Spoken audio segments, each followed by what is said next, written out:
The NAIDOC theme, which is voice, treaty and truth.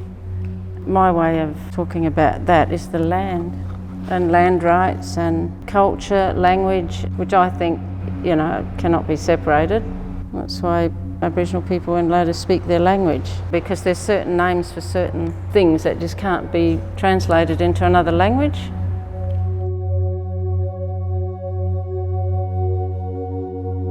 I'm Sharyn Egan. I'm a Noongar Whadjuk artist from the Perth area, Western Australia.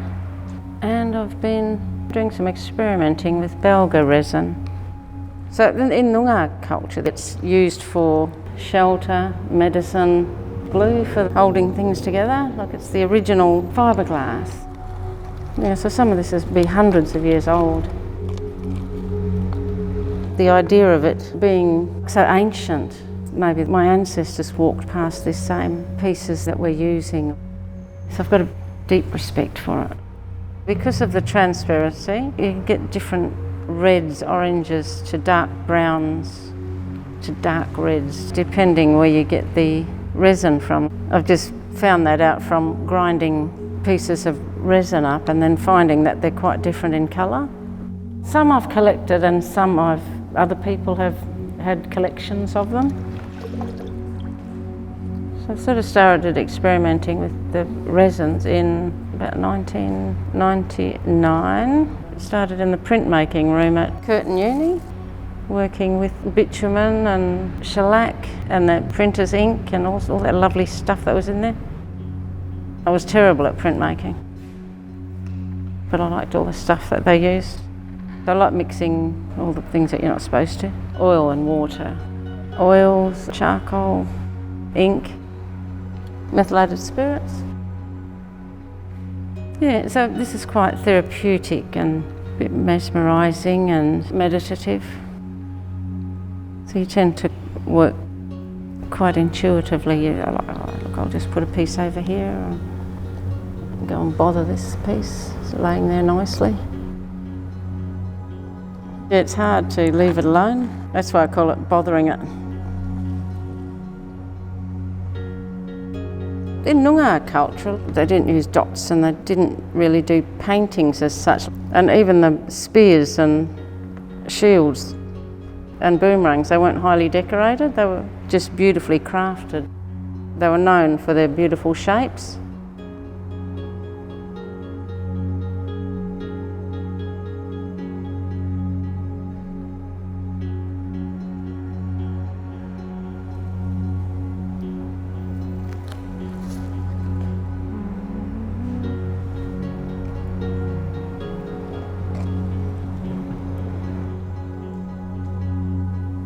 Yeah, so I like the edges that it creates. Sometimes I can't leave it alone. So I'm just playing with it to see what, I'm not expecting anything, and if I don't like it, I'll just change it again. And sometimes as I'm going, I sort of think, oh, that looks a bit like a bit of earth, like from a bird's eye view, or from the aeroplane when you see bits like that. And it sort of happens as you go along. You think, oh, that sort of reminds me of lakes. I might push it that way, or that one's like trees, or different landscapes, like they look like different parts of the country. For me, the land represents culture because it just can't be separated. Yeah, and sometimes the shapes remind me a lot of the body paints, and sometimes it's flesh, sometimes it's blood.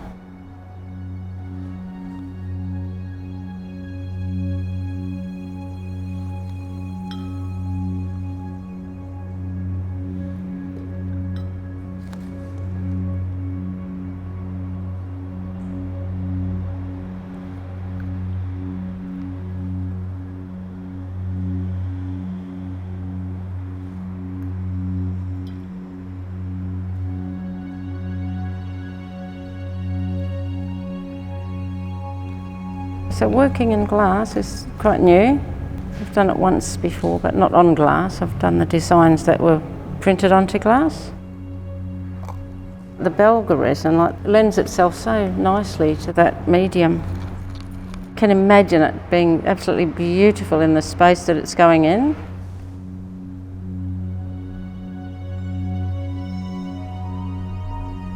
The site where this artwork will be, they've got a couple of very tall, beautiful grass trees on site.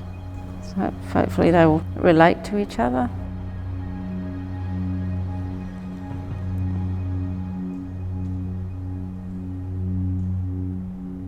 I think a lot about it, so I sort of picture it in my head how I'm going to go about it and what I'm going to do. Yeah, and I tend to think of where this is from and, you know, like different times, who was living around there, were people walking past it, were people using that particular plant? You know, were people being born nearby hundreds of years ago? I'm just enjoying doing this. Then I might just get the brush later and brush it all off or join it all up.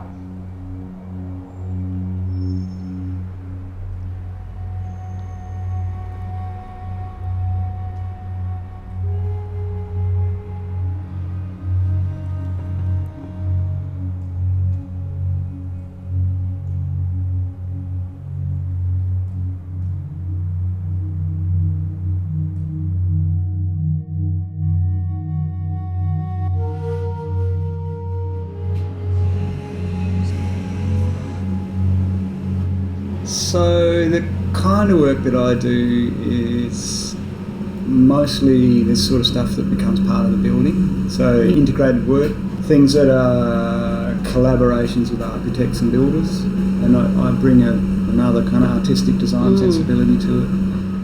My stuff doesn't often end up being standalone sculpture or something anymore, or a painting in a frame. Well, that's my goal. That's where I want to get to. Yeah. That's what I started out wanting to do. So.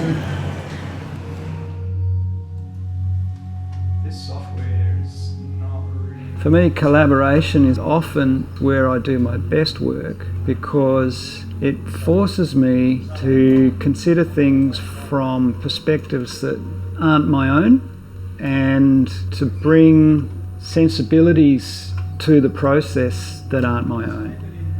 And so I always find that I achieve things that are outside my comfort zone and maybe extend my aesthetics and my skills and abilities when I'm working together with somebody else. And in this case, to work with Sharyn and for medium like this Xanthorrea resin, I've never done it before, so it's really challenging me in terms of what's possible in the editing, but it's also teaching me things.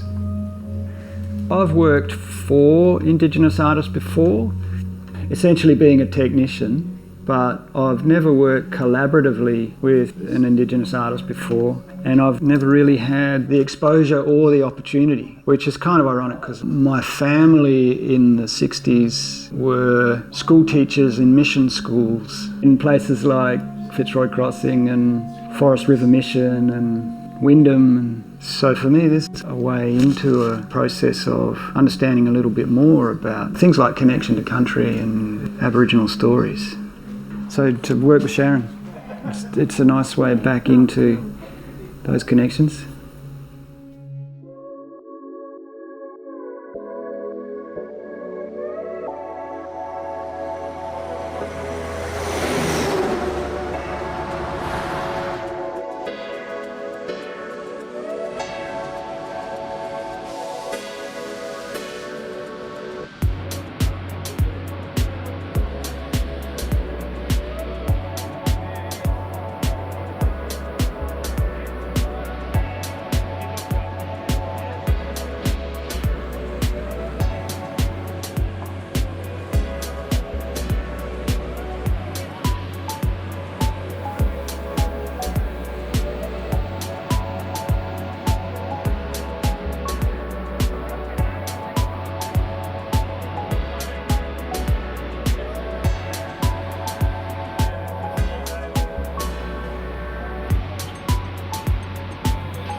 This is our Diptech imaging printing machine. It's a very specialised glass printer, so it uses a very weird colour palette. Usually when you're printing, you use a CMYK, people might know RGB, red, green, blue, that sort of thing. This one uses black, white, orange, red, blue, green, so it's very strange. Our red is quite an earthy sort of red, which does work well for Indigenous prints usually, because they tend to be more of a earthy colours. You have to have a very clean room. One little hair in it, it's a reprint.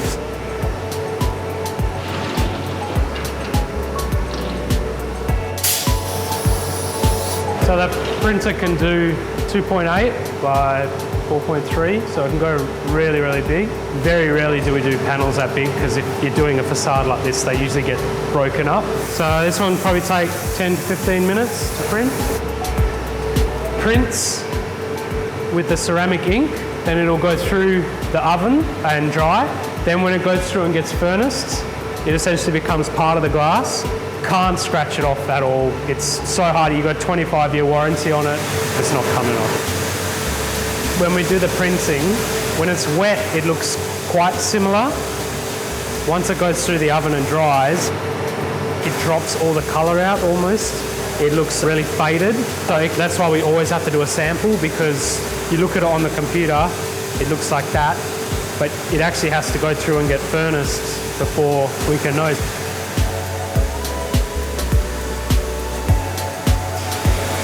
I think that's about it.